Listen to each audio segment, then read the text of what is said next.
All right, welcome back to the channel, everyone. Today, we are going to do a reaction to a Basketball Universe video, and this one is called The Truth of the Chicago Bulls versus Los Angeles Lakers 1991 Finals, Jordan versus Johnson. And yeah, there's some wrong stuff out there that's being said. There's a crazy narrative that's being spun out there about Magic Johnson being old, even though he was in his prime, 11 years in. It just happens that he contracted the HIV virus, so he had to retire early. But he was actually in his prime. But yeah, I wanted to check this out, honestly, for a refresher for myself, and I feel like more people need to know about this. This was the true passing of the torch from Magic to Michael Jordan. And yeah, let's check it out. As always, I'm going to link the original video down below. So if you want to watch the Basketball Universe video without my commentary, then check the description down below. And for everybody else, if you do me a favor, leave the video a like. It really helps me out a lot. And without further blah, blah, let's do this. But let's go down the list. He beat Magic for his first title. Magic was 73. Okay, I find. Matt, come on. I'm going down the list. Okay. Down the list. If you look at the 16 LeBron and MJ finals appearances, and we ranked all of the opponents, the 7 hardest belong to LeBron James. That's the point he's making, and he's right about it. Dropped his head. We've actually checked a video, I think it was by Jimmy High Roller. This proves that 1,000%. He's actually had, I think it was all but one, were amongst the easiest championships of all, since we've been keeping track. How quickly do we forget that Michael Jordan and the Bulls had to face the greatest point guard of all time? Or that the Lakers had the same number of Hall of Fame players as Chicago? Did we all of a sudden forget that the Lakers were favored by many basketball experts to win the series? Yeah, 100%. We must have. If we go by the results, it seems like the Lakers were another quote-unquote weak finals opponent. They weren't. Which is ridiculous. We just got through the 80s. This is the first year. I mean, yeah, this is the first year of the 90s. Magic dominated the 80s. Jordan and the Bulls were just that good. Stop listening to revisionist history and start listening to what actually happened. This was the greatest opponent that Michael Jordan faced in the finals.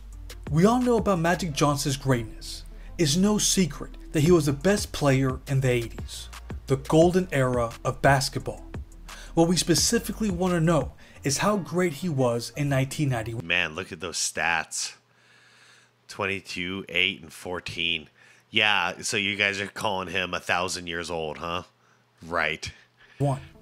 According to some people, he was washed. That couldn't be farther from the truth.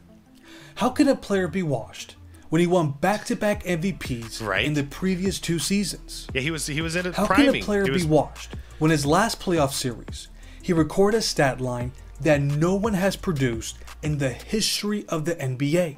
He averaged 30.2 points on 50% shooting and 12.2 assists against the Phoenix Suns. That is the only time that a player averaged at least 30 points and 12 assists in a series. It's clear that Magic Johnson was still in his prime.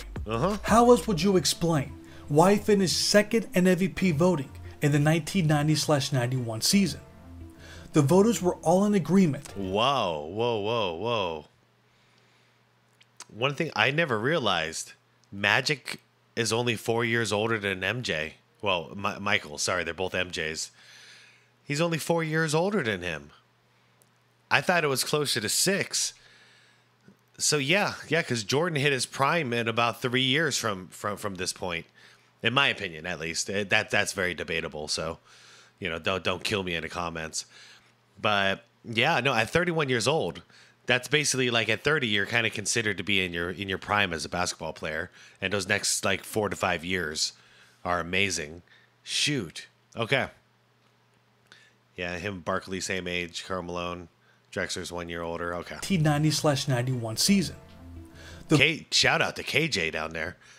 He was in MVP contention. Voters were all in agreement that he was the second best player behind only Michael Jordan. Let's take a look at his numbers. He averaged 19.4 points on 48% shooting, 12.5 assists, and 7 rebounds per game.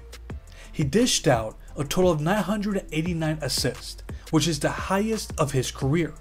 It's in fact the 11th most for a single season ever. He was still able to be himself while playing in a totally different system.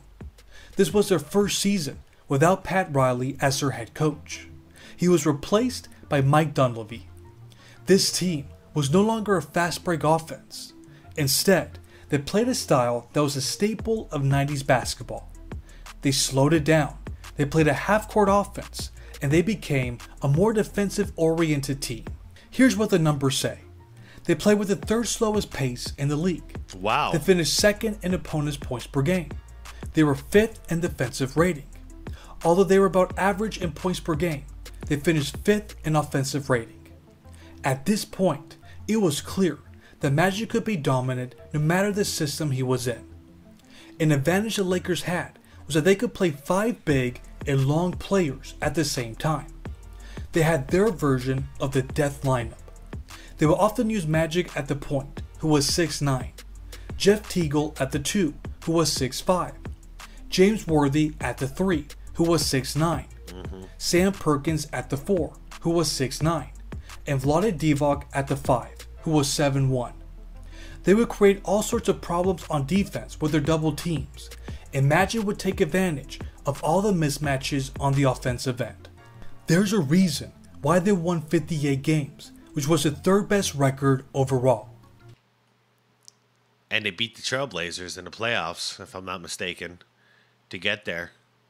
So they took out the top team in the league that year to get to the finals. Yeah, doesn't sound like a wash team to me. Even with the stylistic changes, this was still the same core that won 3 championships in the previous 6 years. They still had James Worthy, Byron Scott, and AC Green. And guess what? They were all under 30 years old at the start of the season. This team was not old. This was a legitimate title contender. So much so that the New York Times picked them to win the series in 7 games. That was considered a wise prediction. Yeah, if I remember correctly too, Vegas heavily, favored the LA Lakers on this one.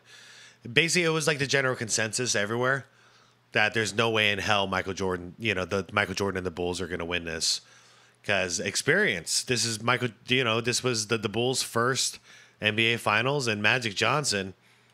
Shoot, I don't know. I lost count how many times he'd been there at this point.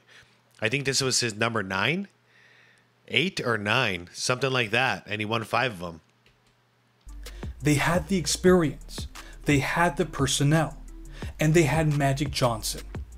The NBA media just wasn't convinced that the Bulls were ready to defeat a team led by such an iconic player on the biggest stage. Yeah.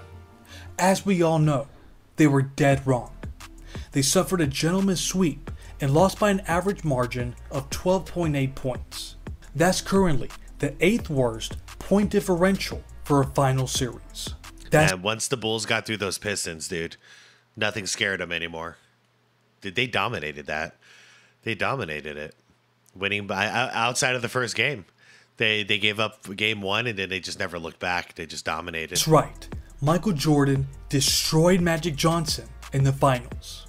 So the question is, how were the Bulls able to make the Lakers look so inferior? It was their supremely underrated defense. Yep. Every team that they faced in the playoffs had a hard time scoring against this team. The Lakers were no different. Let's take a look at the numbers. For the series, they averaged 91.6 points, which was a 14.7 difference from the regular season average. Wow. At the time, it was the second lowest average for the finals in the shot clock era. That's what the Bulls did to an offense led by Magic Johnson. Before we go any further, let me mention this one important detail that played a factor in those numbers. James Worthy was playing through an ankle injury that he suffered in the conference finals. He re-injured it in Game 4 and missed Game 5. Then Byron Scott also missed Game 5 due to a bruised right shoulder that he suffered in the previous game. Ouch. With that being said, this shouldn't totally disqualify them. Injuries had nothing to do with the way Byron Scott struggled before he went down in Game 4. He averaged a combined 15.7 points on 53% shooting for the first 3 series.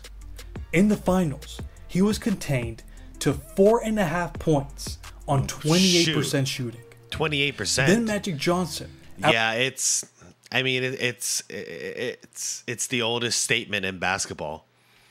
Defense wins championships. It never fails. It's why my Suns never won it. Our best teams were predominantly really good offensive teams. So we never could seal the deal. You got to be a solid defensive team and also be able to get it done on the offensive end.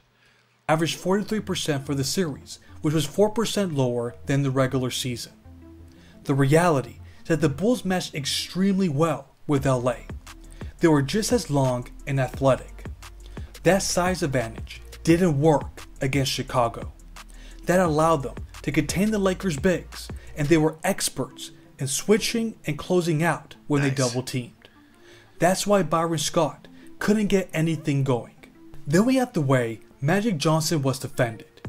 He was defended by the two-headed monster of Jordan and Pippen. Yeah, but from how I remember it, predominantly Jordan, but there were certain quarters where Pippen stepped in, gave him some relief. But yeah, if you got if when Jordan is tired, the guy who comes in is Scottie Pippen to guard you, you're fucked, because those are two of the greatest defenders in the league at that point. But his primary defender was Michael. Yep. The plan was to wear him out. And Here, I'm going to rewind that just because there seems to be a misconception about this. For some reason, somehow the narrative got spread that Scottie Pippen guarded Magic the whole time. Very far from the truth. Very far from the truth. Predominantly Michael Jordan. Secondary was Scottie Pippen. But his primary defender was Michael. There. The plan was to wear him out and to take the ball out of his hands as much as possible. Their relenting efforts played a part in his drop in efficiency. To be fair, Magic's biggest strength has never been scoring. He was still able to create offense for his team at a high level. But during this time of his career, he was a threat for having a big scoring game if he felt like his team needed it. But the Bulls wouldn't allow that to happen. They deserve credit for containing him to his second least efficient series out of his 9 finals appearances. Then there's this simple fact. Magic Johnson never... Hold on. Sorry, guys. Then there's this simple fact. Hold on. Magic credit for containing him to his second least efficient series out of his 9 finals appearances. Okay, that's what I wanted to hear. So yeah, so it was 9. So he went 5 for 9 in the finals. Then there's this simple fact. Magic Johnson never faced a player like Michael Jordan in the playoffs. The numbers that he recorded are going to blow your mind. Let's do He it. averaged 31.2 points on 56% shooting, 11.4 assists, 6.6 rebounds, 2.8 steals, and 1.4 blocks per game.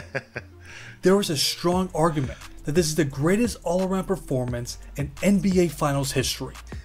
There's only been one other player to average at least 30 points and 10 assists in the finals. That's LeBron James. Here's the difference though. He's never averaged as many assists as Jordan did in that series. But that's no knock on LeBron. In fact, this is the highest assist per game average by any player, not named Magic Johnson. Yeah. Now let's look at the other side of the ball. His 2.8 steals per game average is the 4th highest for a final series ever. And let's not forget some of his memorable moments. We have Game 2 when he hit 13 straight shots. Shoot. We all know which one of those shots was the most iconic. Wait, this was an accident, by the way. He broke this play down, and he said he thought the block was coming. but it didn't come. So he ended up switching hands in midair for no reason, but it sure looked nice. Livingston, Jordan. Oh, a spectacular goal by Michael Jordan. Phil's thinking, man, it's good to have this guy on my team. Then the following game, he hit the game-tying bucket with 3.4 seconds remaining, forcing overtime. It was as perfect of a performance as you can get from a player on the biggest stage that exists in the NBA. Oh, God, man, look at that. But he didn't do it alone. All of his teammates stepped up in a major way. Yeah, they rallied. No one was more impressive than Scottie Pippen. He averaged 20.8 points on 45% shooting, 9.4 rebounds, 6.6 assists, and 2.4 steals per game. Man, I wish he could have done that his whole career. Because those are solid support numbers. If you were to watch this series again, you'd quickly realize that the Lakers were overwhelmed with Scottie's skill set. Whether it was on offense or defense, his presence was always felt. Then we have Horace Grant, who averaged 14.6 points on 63% shooting and 7.4 rebounds. Also wish he could have done that on a regular basis. And we can't forget John Paxson, who made the Lakers pay every time they left him open. He averaged 13.4 points on 65% shooting. Damn, he had a really good series for Pax. On offense and defense, it's no wonder that the margin of defeat was so large. After it was all said and done, the Bulls had one of the most dominant playoff runs ever. They went 15-2 and were 2 game winners away from being the only team to go undefeated in the postseason. I personally believe that the 1990-91 Chicago Bulls are one of the most underrated teams of all time. I even think that they're one of the greatest teams Magic Johnson ever faced in the finals. Do you feel the same way? Do you think that this was the toughest matchup either Jordan or Magic had to face in the finals? Let me know in the comments. Thanks for watching. Oops.